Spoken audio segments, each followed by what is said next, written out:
Amigos, la idea no es encontrarle una respuesta a la pregunta, pero es pensar hacia dónde va la radio.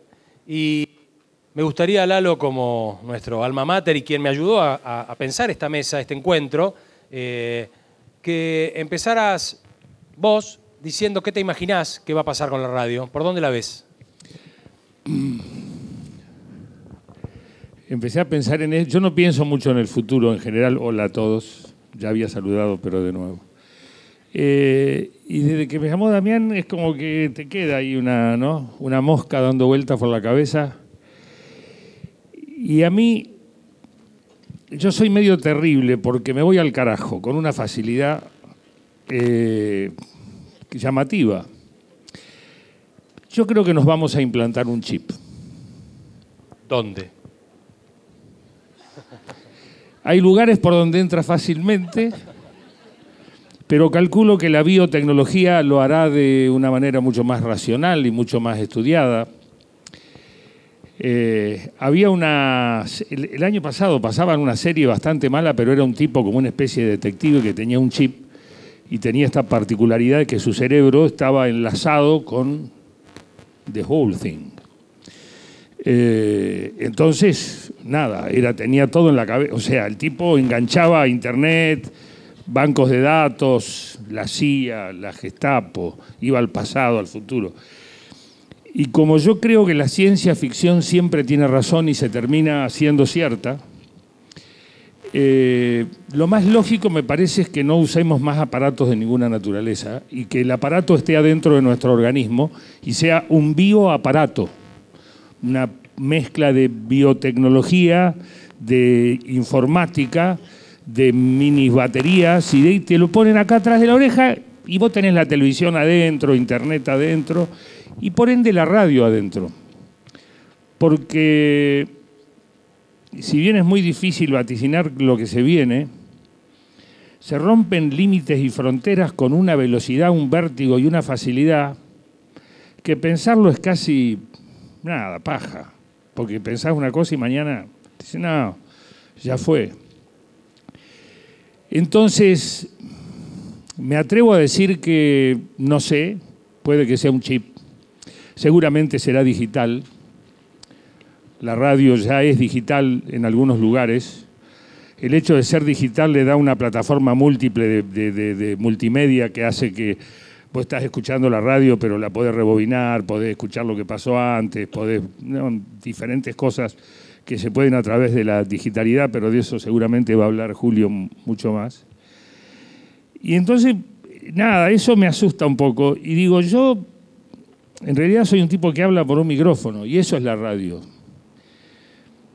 Sea un chip, sea una espica, te la metas en el culo, esté en el auto y sea digital, análoga. Es decir, si un chabón en el campo está arando el campo, sembrando soja, y va escuchando a uno que le habla, eso es radio. ¿Por dónde le llega? Entonces ahí uno cae en que la radio en realidad está presa de su propio contenido, porque cuando le ponemos imagen no es más radio, es televisión.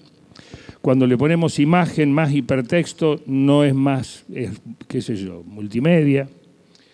Y la radio es un tipo pasando discos y tocando una guitarra o hablando o pasando noticias. La radio nació como una transmisora de eventos. Las primeras radios no tenían ni siquiera contenido. Era la ópera, la pasaban.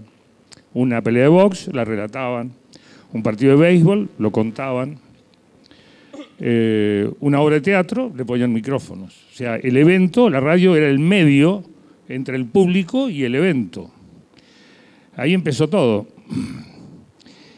Y después se fabricó el contenido, que es un estudio donde, ¿qué se hizo? Se representaba lo mismo que se transmitía. Traían gente a tocar, hablaban, hacían teatro. O sea, lo que hacemos hoy, ¿no? Un pibe adelante de la cámara de su pequeño clip de YouTube está haciendo lo mismo, se está expresando. Si le pone imagen, es como una televisión. Si solo escuchamos la voz, decimos radio. ¿Será radio? No sé, la verdad que no sé. No sé qué mierda va a pasar. Pero, Lalo, no tengo la menor idea. Lo que hay sí. También detrás, aparte de una persona hablando en un micrófono, es el hábito de las personas del otro lado de escuchar y solo escuchar, o sea, no mirar, sino escuchar en diferentes momentos. Yo generalmente digo que nuestros hábitos van cambiando, ahora lo escuchamos en el bondi, en el celular, lo escuchamos en el auto porque tardamos mucho más tiempo para trasladarnos en cualquier lugar y por eso la radio va creciendo, pero siempre, aparte de alguien en un micrófono, hay alguien que solamente, por su hábito, por su necesidad, porque está manejando y no puede estar mirando la pantalla. Escucha solamente. Escucha solamente. Sí. Esa función sigue estando viva. Escuchar a alguien mientras no haces nada. Escuchás, la mamá de Paula tiene una radio en la cocina y otra en la habitación, contaba hoy a la mañana Paula Zucotti. Digamos, lo que me parece que sigue vivo es la necesidad también de escuchar para poder estar haciendo otra actividad. O sea, ese que está del otro lado, ustedes que hacen radio saben que está en algo, sí. ¿no? Igual hay que ver que creo que los hábitos van cambiando. No sabemos qué va a pasar con las nuevas generaciones. Yo creo que los chicos jóvenes de hoy, por ejemplo, mis hijas no escuchan radio. No sé si es porque yo laburo en radio, no creo, porque sus amigas y compañeros de colegio no escuchan radio. Entonces también puedo visorar un mundo donde la radio sea un nicho mucho más pequeño en el futuro, porque el uso y la costumbre será on demand, qué sé yo, escuchar y ver cosas que uno elige.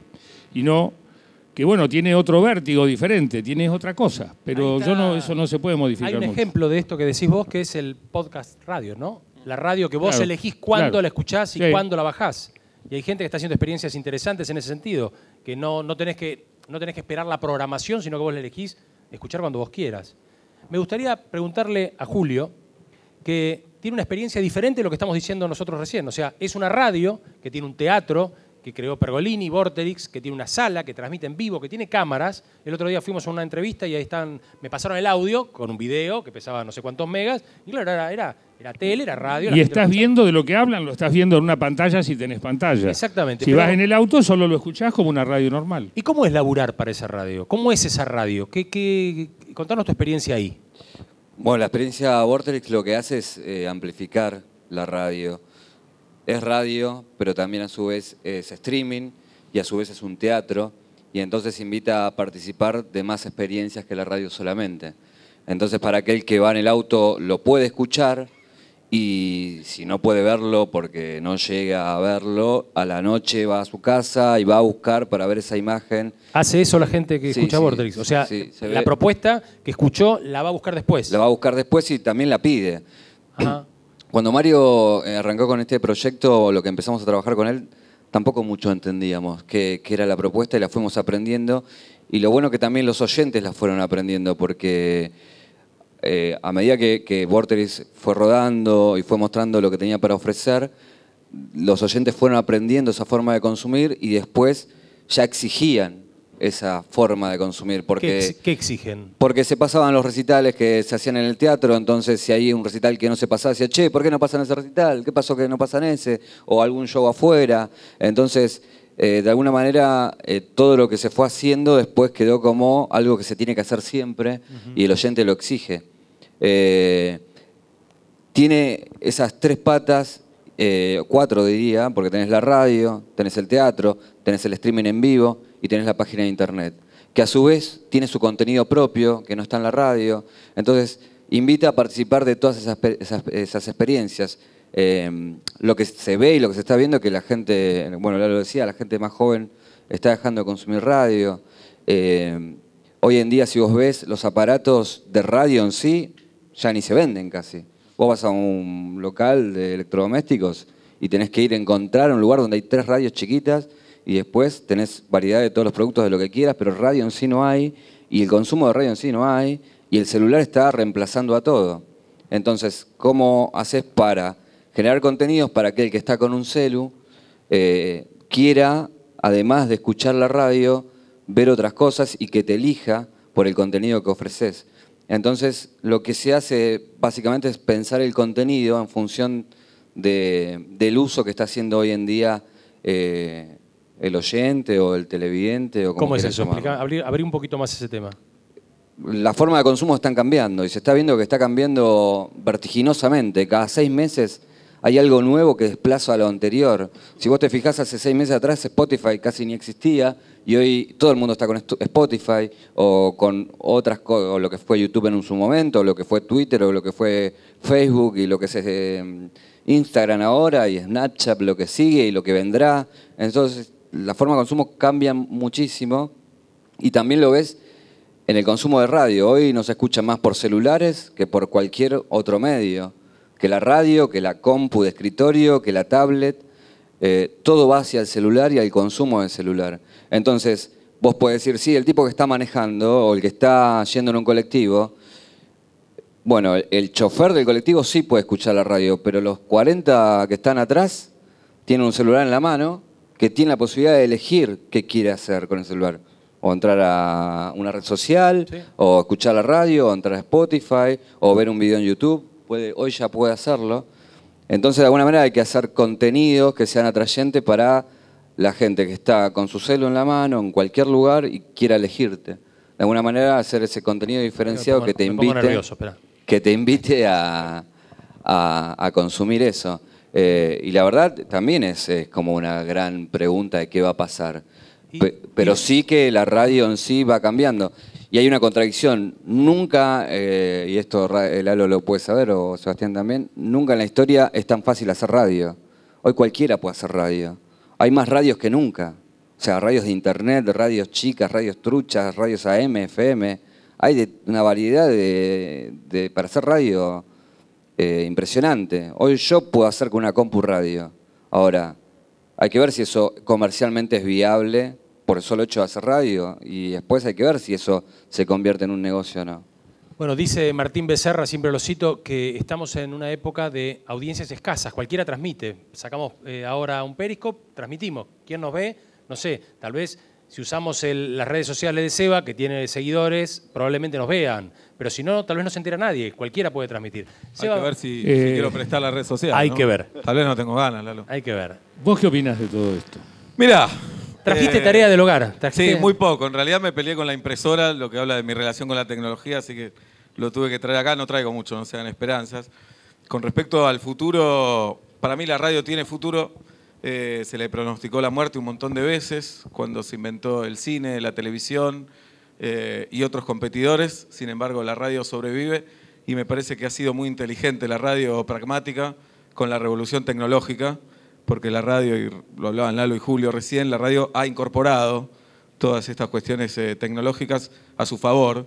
Y no solo eso, sino que profundizó la esencia de la radio, que es hacerte compañía. Entonces, con un telefonito estoy en Australia y puedo escucharte a vos, que te escucho todas las tardes, como cuando vivía en Caballito, por ejemplo.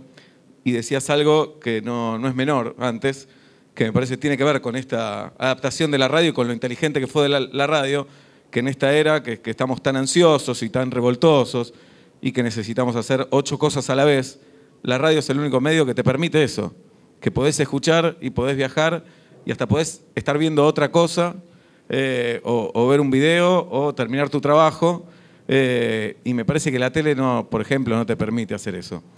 Y hoy, pensando en que veníamos a hablar del futuro de la radio, me fui al pasado y me fui a buscar data de los locos de la azotea, que son los que trajeron la radio acá a la Argentina. Un dato tonto, pero no menor, que Susini, que era el principal loco, nació el 31 de enero, igual que Fernando Peña, que para mí Fernando fue el gran revolucionario de la radio. Lalo decía recién que la radio es un tipo, una persona, un fierrito que es un micrófono, poniendo discos. Coincido plenamente con eso, pero creo que solo un genio como Fernando pudo romper con eso y hacerte creer que había 25 personas en el estudio cuando estaba él solo. ¿Qué decían los diarios en esa época cuando aparecieron los locos de la azotea? Decían, la radio forma una especie de fraternidad, intercambiando noticias, hablando unos con otros a grandes distancias e incluso transmiten conciertos. Digamos, esta frase carga ingenuidad y sorpresa, pero me parece que no ha cambiado mucho la radio. Y tal vez si en 100 años sigue Mediamorfosis con tus bisnietos y nuestros bisnietos. El holding Mediamorfosis. Etcétera. Ya se hace en la cancha de River. Me parece que para hablar de radio esta definición no va a estar tan alejada. Seguramente lo que va a cambiar es el modo de escucharla y con qué aparatitos la escuchamos. Pero me parece que la esencia de la radio sigue siendo esta. Y creo que rescata tanto la esencia de la radio eso, que llego a pensar que todo lo demás es más de lo mismo.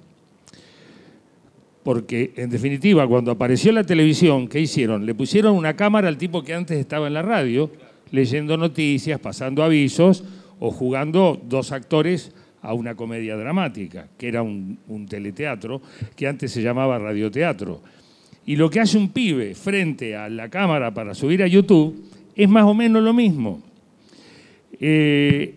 Entonces, ¿qué buscamos? La radio siempre transmitió a distancia, hizo como era, juntaba amigos. No, es muy genial porque es como lo de las redes sociales. Fraternidad, una especie de fraternidad. Una especie de fraternidad. Claro, porque hay un emisor único y una gran platea, podemos decir, una gran audiencia que te elige, se identifica y tiene ese espacio en común, como al estilo de un club, podemos decir. Es lo mismo que pasa con un youtuber al que sigue 1 millón de personas. Por algo lo eligen y buscan ese mensaje de ese señor que tiene algo para decir a una masa de gente que tiene algo para escuchar. Y en ese sentido seguimos haciendo más de lo mismo. Lo que se modifica es la tecnología, el cómo lo hacemos, que no es tan importante, porque no hemos cambiado lo que decimos. Seguimos hablando de amor, de violencia, de fútbol, de chistes, qué sé yo, seguimos haciendo las mismas cosas.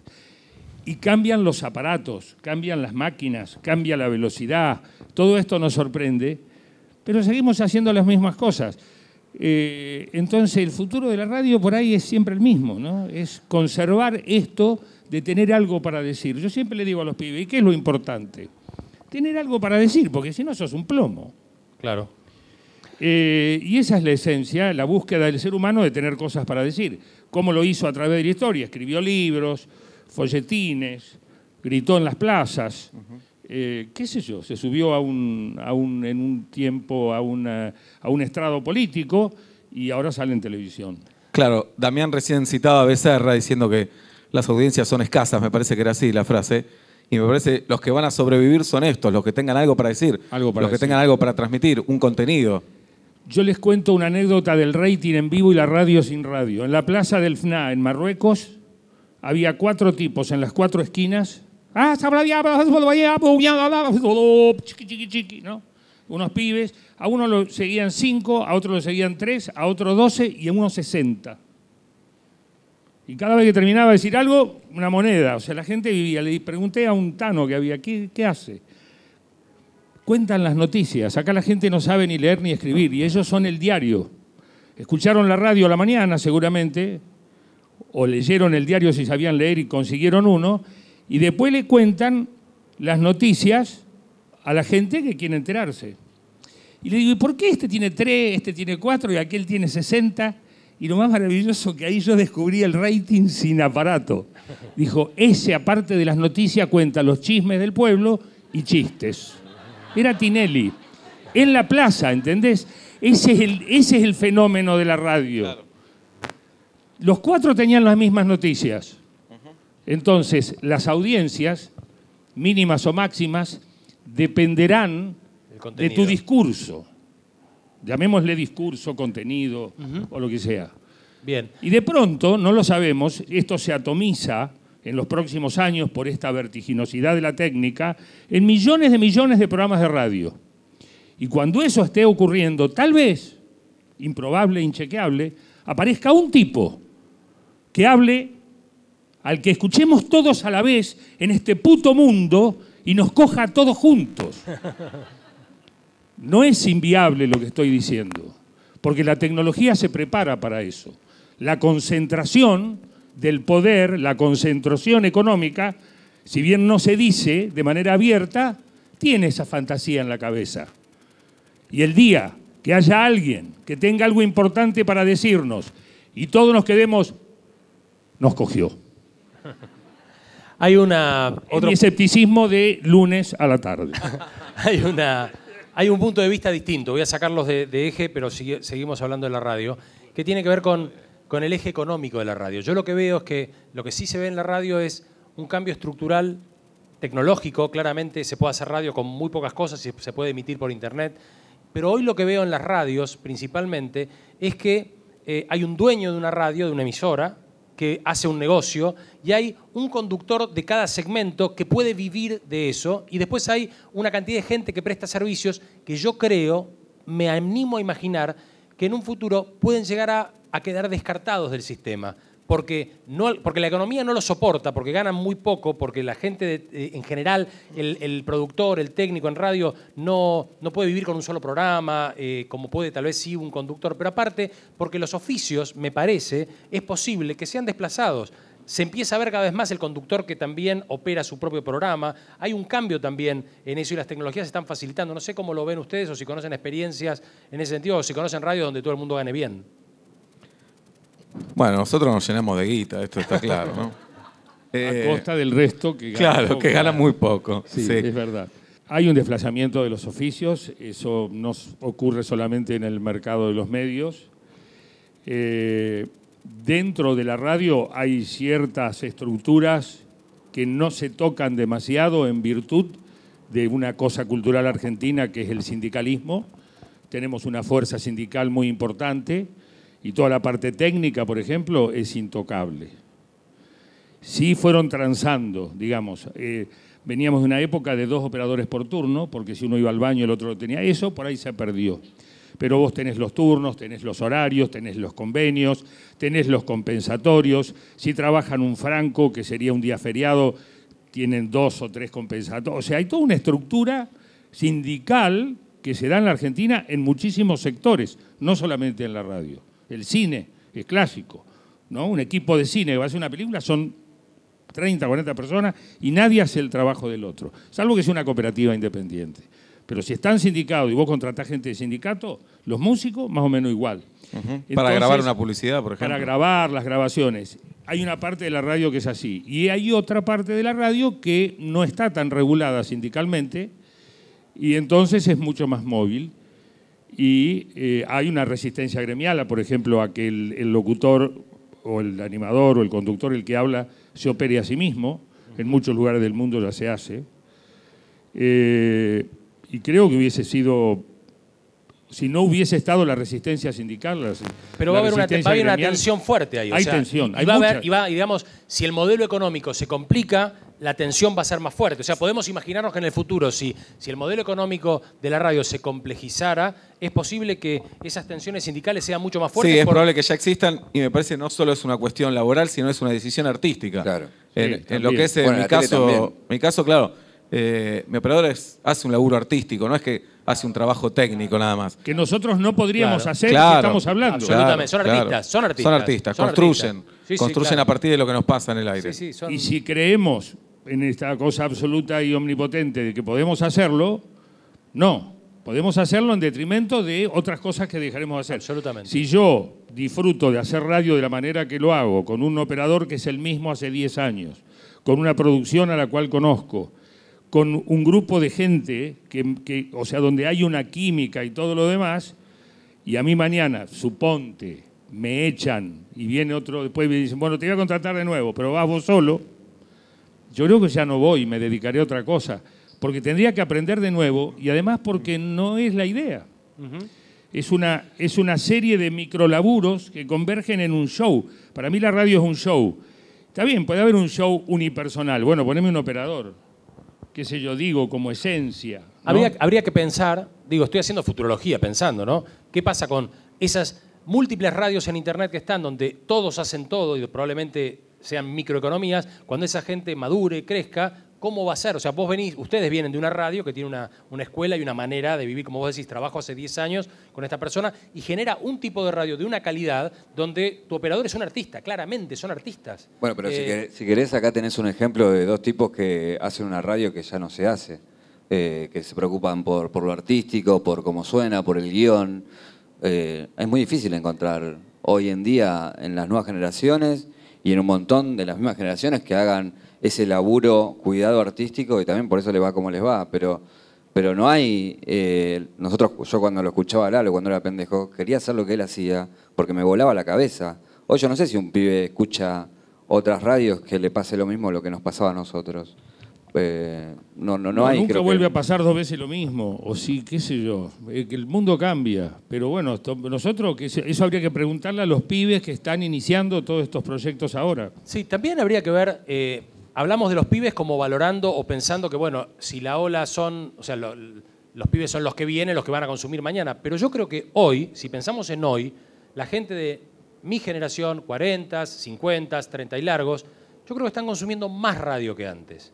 Yo creo que tal vez están mirando menos horas de televisión y están reencontrándose con la radio y reencontrando momentos individuales con personas. O sea, te quieren escuchar a vos, quieren encontrarse con vos, quieren escuchar a Barsky dándole las noticias a la mañana, quieren encontrarse con él. Yo creo que habría que, no tengo números, ¿no? Pero me parece que en generaciones, en gente más grande, la radio está funcionando y con una influencia enorme. Sí, y hay datos sorpresivos, como por ejemplo que las radios musicales, algunas tienen gran porción de la torta de audiencia, que parece insólito. Si uno se puede musicalizar su propia vida cuando quiere y escuchás el disco entero que quieras, no tenés que ir a una disquería como íbamos nosotros esperando que salga el último disco de Beck, por ejemplo. Hoy lo podés encontrar en cualquier lado. Y me parece, todavía la radio guarda un costado romántico, que es lindo encontrar la canción que te gusta cuando estás arriba del colectivo, del auto, del tren, donde fuera, y te sorprende esa canción que te gusta. Y me parece que lo que decías vos también tiene que ver con que me parece se relaciona un poco con el teatro, que parecen dos medios obsoletos, decís teatro, radio, ir hasta un lugar para ver una obra de teatro. Me parece que se genera una relación muy íntima entre actor-espectador y entre conductor, showman, locutor, lo que fuera, y oyente, me parece.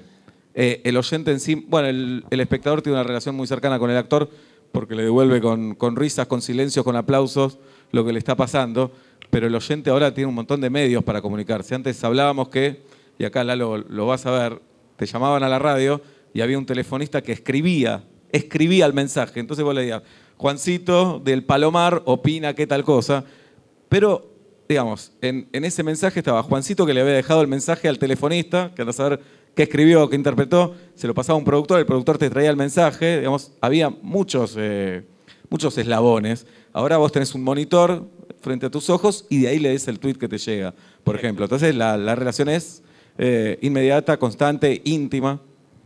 Hay una cuestión que la vimos a raíz de una noticia sobre desenchufarse. Hace como un mes hicimos una experiencia de desconectarnos a las 9 de la mañana. Yo llegué y dije, todo el mundo apaga los teléfonos, se saca los teléfonos, se apagan las computadoras, porque a raíz de una nota que me habían hecho, donde me preguntaron qué cambió todo esto del mundo de la tecnología. Pancho Muñoz me la había hecho para la revista de ANSES. Y le digo, ¿qué cambió? Y me vino algo, pero fue como un frío en la espalda. Nos desconectamos. ¿Cómo? Me dice. Sí, nosotros nos desconectamos. Yo perdí al operador. El operador era un tipo que, como todo lo que hacía era manual, como manejar, aprendido, podía hacerlo todo, poner cassette, cintas, discos, largar las máquinas, tocar botones, siempre escuchándome y mirándome. Ahora está como un zombie con un mouse mirando unas pantallas. Perdí el 80% de su atención. Tengo que tocar un timbre para que él salga del mouse y la pantalla y me mire. Y supuestamente ya no está conectado con lo que yo estaba haciendo, que me estaba mirando y escuchando y manejando de memoria. Más el televisor que tiene en Exacto. su control, ¿no? Donde está pasando el partido de tenis, que es lo que más me gusta. Si juega Federer, lo perdí.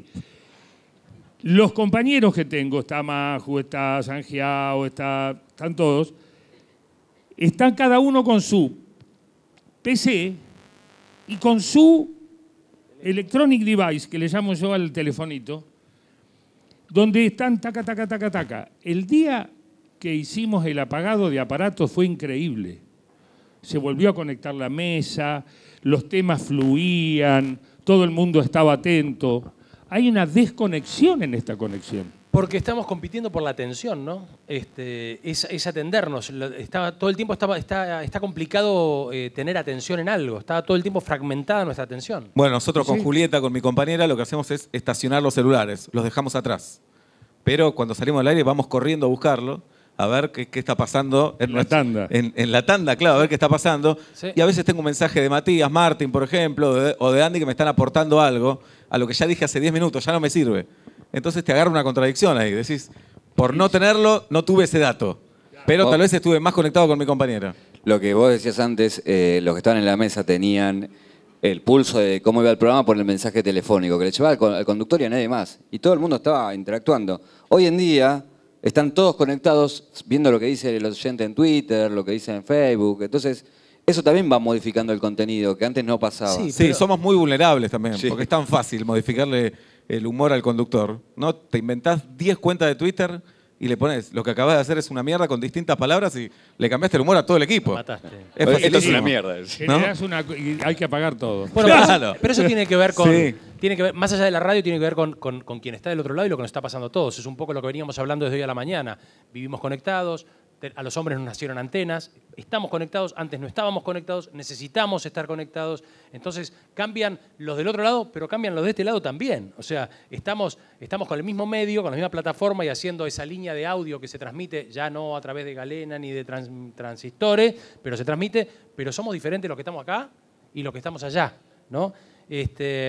Bueno, me gustaría abrir un ratito para preguntas de la gente, si quieren hacer alguna pregunta, porque vamos a tener que ir cerrando en unos minutos. Si están tímidos, no se pongan tímidos ahora. Nos preguntamos nosotros mismos. Claro. Sí, yo me pregunto para qué traje la computadora. No, para leer a Susini. Leer esa frase. Esa ¿Leíste- frase no la iba a saber de memoria, sino. ¿Leíste no ibas a verla. a Susini? Sí. Va con- Podcast. va con Podcast. micrófono. Va micrófono. Ah, Hable fuerte. Si se puede convivir con la radio. radio y podcast, ¿cómo se llevan? Julio. No, hay una experiencia, no recuerdo el nombre ahora, en Estados Unidos, que fue muy como revolucionaria y, digamos, yo en todo esto que está pasando soy también del palo de que me encanta la radio y me gusta lo que es hacer radio, pero también veo que está cambiando y a mí me preocupa como productor de cómo cambiar eso y cómo acompañar ese cambio. Y esta experiencia fue de una periodista que contaba un crimen que había pasado hace 15 años atrás, creo, y que, bueno, volví a investigar ese crimen porque había alguien que estaba preso, supuestamente inocente, que había matado a su novia. Hizo toda una investigación y la fue colgando en capítulos. Y explotó de millones de lo que decía Lalo, ¿no? Alguien que eligió contar una historia, que la contó de determinada forma y que despertó la atención. Y vos decís, bueno, los podcasts por ahí son algo de escasa audiencia. Y eso comprobó que no, que depende de lo que hagas, elijas el formato que elijas, si la historia es buena, puede llegar a ser consumida por muchísima gente. Entonces, creo que conviven, el podcast como contenido independiente, no como una reproducción de lo que ya salió al aire. El tema es encontrar qué contar, cómo contarlo para que sea atrayente. Y eso demostró que sí, que hay mucha gente que está ávida de consumir ese tipo de cosas. Porque vos decís, yo te cuento una historia de un crimen en Estados Unidos, hay miles, pero de alguna manera lo contaron de una forma y lo hicieron de una forma, con una rigurosidad que despertó el interés de millones de personas. Bueno, está el chabonito que estaba en la guerra, una de las últimas de Medio Oriente, cuando los americanos y todo, que trabajaba para CNN, y en CNN decía una cosa que era el manual CNN, y él hacía un posteo personal con su teléfono y tenía 7.000 veces más seguido, que lo terminaron echando, o terminó arreglando, no me acuerdo. Lo veía más gente por YouTube que gente lo escuchaba en la CNN.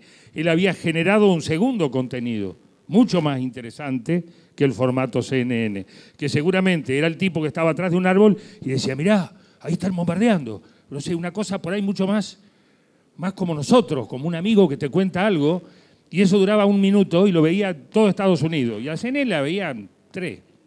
¿No? O sea que sí, el post es en sí mismo un medio, porque es como el fascículo. Es como el que entregaban los Borges, todos escribieron en los diarios unas columnas que después se hicieron libros. Y eran las ficciones o eran y fue un fenómeno de la literatura escrita en diarios y en revistas. Y hoy, después fue mucho de los micros.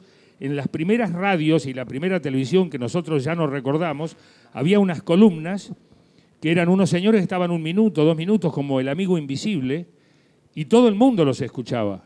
Y generaban esa tensión en 1 minuto, 2 minutos. Eso hoy está de alguna manera en lo que dice él, en la gente que postea historias, postea información, por otro lado, con otra disciplina y prácticamente en libertad absoluta, porque eso es lo que tienen los que postean solos. Ponen lo que quieren, no dependen de la CBS, de la NBC, de la CNN. Bueno, vamos a la última pregunta. Sí. Ahí, Marta.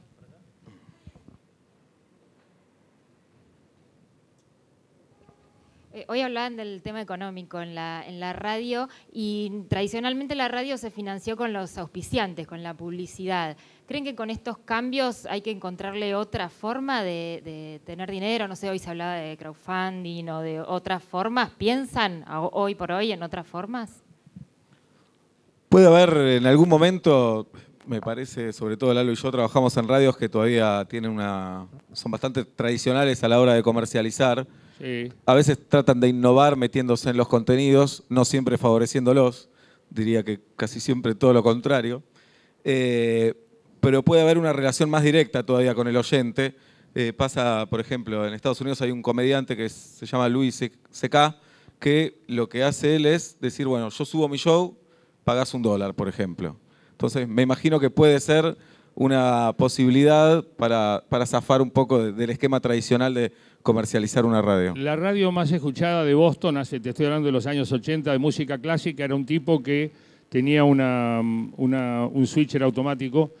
Aparecieron en los años 70, vos podías programar toda una radio mecánicamente con discos sin que hubiese nadie manejándola, era automática, con cintas y cuestiones. Y él tenía esta radio de música clásica y era música. Y cuando el tipo empezaba a hablar, la gente ya sabía que se le estaba acabando la plata. Entonces empezaba a hablar y a decir, manden plata, tenía una cuenta que hacía P.O. Box y cuestiones para una cuenta bancaria y todo eso. Y entonces toda la audiencia, que era muy grande en todo Massachusetts y todo por ahí, le mandaba plata. Y él dejaba de hablar y eso significaba, no, es un código, que el tipo ya no había que mandarle más por ahora. Y le duraba 2 o 3 meses. Pará. Y la radio funcionaba así. ¿A vos los oyentes no te llevaron plata una vez con la negra? Nosotros hicimos la famosa campaña del dólar para Sí. nuestras vacaciones, $1, que fue publicitada por nosotros como la única campaña de pedir plata donde vos sabías fehacientemente a dónde iba la plata. Claro, a las vacaciones de ustedes. Sí. Acá no hay ninguna cosa. Y recaudamos una cantidad que yo no estoy autorizado a decir. ¿Pero a dónde te fuiste? Bernasi no. Sí, ¿a dónde te fuiste? Nos fuimos de vacaciones, pero esa plata no la gastamos en las vacaciones. Nosotros terminamos el contrato, nos terminaron, en la Rock and Pop de Buenos Aires, una Divina Comedia, y con esa plata se hizo una obra de bien, que tampoco voy a contar. A mí me parece que hay un sistema de monetización que tiene la radio, que aparte de la venta de publicidad, que es la de convocar y generar espectáculos. O sea, convocar desde la radio, participar activamente de espectáculos y generar ese compromiso con la audiencia, encontrarse, Sí. a veces para generar dinero para sí, para ellos mismos, o a veces, digamos, participando en un show, o como el caso de Andy, por ejemplo, por una movida solidaria, pero te encontrás, también generás eso que hablamos acá en otras charlas, el engagement, el compromiso, te encontrás con el tipo que venís escuchando todos los días y lo ves, y me parece que ese es un sistema de monetización poderoso que tiene la radio. ¿Sí? Nosotros hacemos todos los fines de año un programa en un teatro. Hacemos el programa en el Ópera, por ejemplo, pero la entrada es gratuita. Por eso a la radio no le gusta tanto hacerlo. No, Claro. mentira. Pero sí, auspician algunos, pero hemos decidido no cobrar entrada. Hay, digamos, es frecuente, es común, es decir, cuando las radios fomentan espectáculos artísticos, en general no hay una pauta publicitaria como de un producto duro, sino que hay una participación de borderó. Exactamente. Es un sistema más laxo, más Exactamente. blando. Yo tengo una experiencia, una radio en San Pedro, que se llama Radio Lechiguanas, que no existe prácticamente porque no está en ningún lugar, pero hay una antena y un transmisor, y no hay nadie, no hay locutor, no hay operador, no hay nadie. La radio anda sola. La manejamos 2 o 3 personas por control remoto, desde otras computadoras, y lentamente una idea muy loca, que es una radio que habla de San Pedro, de la historia de San Pedro, del futuro de San Pedro, y pasa música de todas las culturas del mundo que te puedas imaginar, y se llama Radio Lechiguana, sin límites, sin fronteras, sin banderas, y el año pasado le agregué sin publicidad. Decidimos ya que nunca va a tener publicidad. Entonces la pagamos nosotros de alguna manera. Sueño con que pueda haber otra gente, en San Pedro supuestamente, todavía no la tenemos en web porque está al aire en una frecuencia modulada de baja potencia, porque el lugar a donde está la radio, que es un galpón de camiones, un depósito, la internet que me llega por un cable de cobre que todavía es el de Entel. No, esto es así. Explicar lo que es Entel, que hay muchos Entel era una empresa telefónica antigua. Entonces es muy inestable. Entonces el streaming así no funciona. Entonces podemos usar esa internet doméstica que tenemos, es para entrar los controles remotos, pero no para escuchar la música y la programación. Sueño con que así como nosotros, que somos unos locos, que ganamos plata en otra cosa, podemos gastarla en este lujo de tener una radio gratis, haya algún otro empresario que gane plata y se dé el gusto también de darnos una plata a nosotros para que cambiemos los equipos de vez en cuando o compremos una computadora. Pero solo así, ¿viste? Sin publicidad. Bueno, muchísimas gracias. No, usted. Sí, Gracias. Julio, No, quería sumar a eso. Sí. Sí, En el caso de Vortex, lo que está haciendo como diferencial es que más allá de la publicidad de radio, en el momento que está la publicidad en la radio, en el streaming hay otra publicidad como complementar, y después también en el Smart habría otra publicidad, y también genera movidas en el mismo teatro que tienen que ver con las marcas, y son otras formas de... Sí, acercar a la gente, usan ese espacio para acercarse y encontrarse con la comunidad. Exactamente. Bueno, tenemos que cerrar. Muchísimas gracias, un aplauso grande. Muchas gracias.